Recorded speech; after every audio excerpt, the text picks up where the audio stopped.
Hi guys, welcome back to my channel. I just wanted to talk a little bit about how I get my watercolour paintings to be realistic, or anything that I'm drawing or want to recreate on paper to look realistic. Basically, I'm just going to give you this example picture here of a dog that I will be painting soon, and I will upload a video. But anyway, yeah. So I just wanted to talk a few tips and tricks about how I get it looking the way they do. So when I always look at pictures, I always tend to zoom in really close and really check out the colours. So the colours in this dog, most people might generally think that it's just white and black. It's a dalmation, it's pretty simple to draw, but it's a lot more than that. There's a lot more colours, there's a lot more things that you have to look at to make it look realistic. So what I do is I look, and if you think that it's just white and black, it really isn't, because if it was white and black, you wouldn't be able to see the majority of the dog's fur, because up here is where the white really is a true white, but on the dog it's, a mixture of greys, creams, lilacs and all that sort of stuff. Now you might not think that there is lilacs in this dog, but there is. I mean, when you think of a dog's fur, it might be white, but underneath the skin is pink of a dog generally, so that is going to reflect up into the dog's fur. So you have to incorporate that into your paintings to make them look realistic.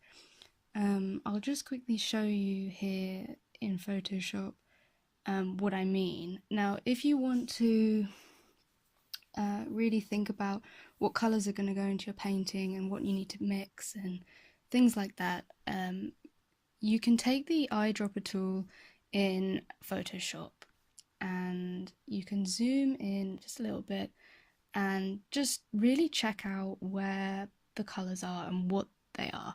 So if you look here, I can just do that and see what actually is that colour. It's not white, it's like a sort of grey, pale grey with a little bit of pink in it, and a little bit of pink and blue probably in it to make it sort of purple.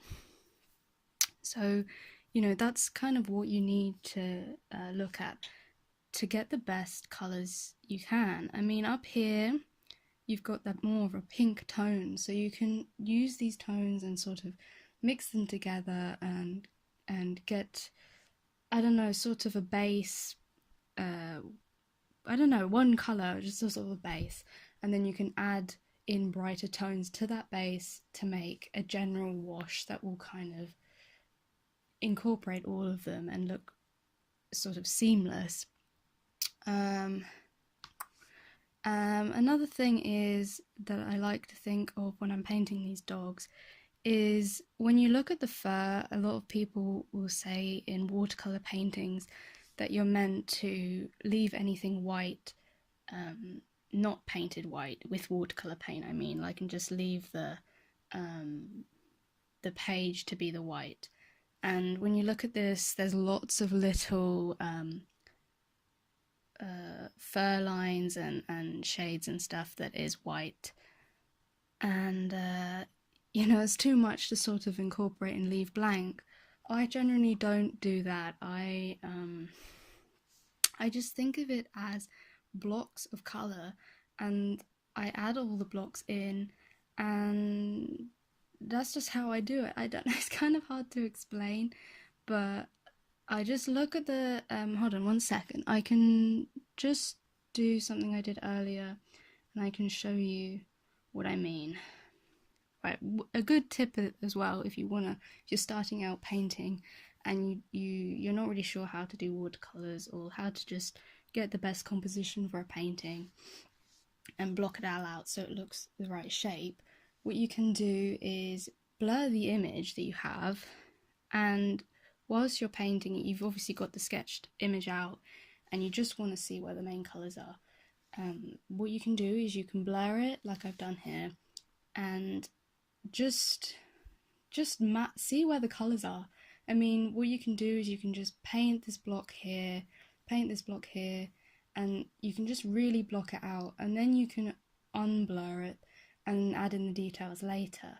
That's how I do it. And you know, if I go back to the main image here, I just you know, there's greys, there's blues, there's all sorts of colours in this, and it's not just black and white. To get the most realistic picture you can, you know, work from light to dark. Don't just go in straight ahead with the black, because you want to build up to that to create a really nice gradient effect. If you think of it like hair, which is what it is, but if you think of it like an ombre effect, you know, from dark to light, and you want to get all those shades, but you want them seamlessly to blend into each other. And that's the way to do it, is to work from the lightest grey up to the darkest black, if there is a darkest black. Well, I can't remember if I touched on the hair here, but I don't worry about trying to get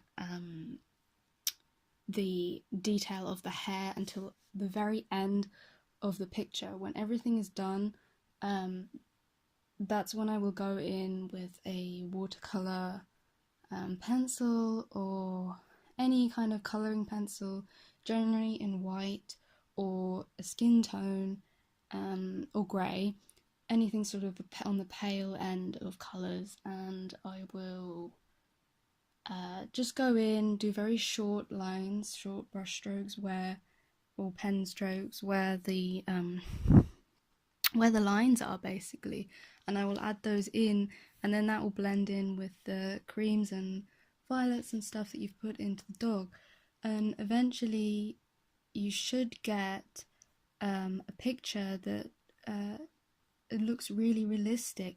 And that's a really good way of using Photoshop to help you get the most realistic thing with, you know, the most realistic mix of paints. And it's a really easy tool. I don't generally use this because I can pick it out for myself, just, you know, by visually looking at the picture, but yeah, this is a really good way of easily figuring out what colour you need to mix, or to get a basis of where you're going with the painting. I mean, even ignoring the white of the dog, I mean, you can go right into the darkness of the shadows and things, and you will eventually pick up colours that aren't actually black or what you thought they were. I mean, like for instance here, we've got a colour here, and it's definitely more on the purple side. It's a blacky grey purple, so you could mix that general colour, and then you can water that down, make it lighter, and add it into the rest of your painting where there is lighter shades. So, you know, this is a very simple tool that could be used for beginners in painting to really help them figure out what colours go into their work. So yeah, I may have rambled a little bit, but that's kind of the basis of what I was doing. I mean, I was just going to start doing this watercolour, and I thought I'd just share a little bit about what I was thinking about at the time, and this is it. So I will be uploading the time-lapse video of this dog, and I hope you enjoy that when it's up. So yeah, leave a like on this video, subscribe to my channel if you like this sort of stuff. If you'd like me to do any more tutorials or tips and tricks about how I paint stuff, how I draw things, you know, stuff that I use to help me out, whatever, please leave a comment below, or if not, I'll probably just make it up anyway and put it up. So yeah, whatever. So yeah, thanks for watching. If you like this, you know what to do, and yeah, bye.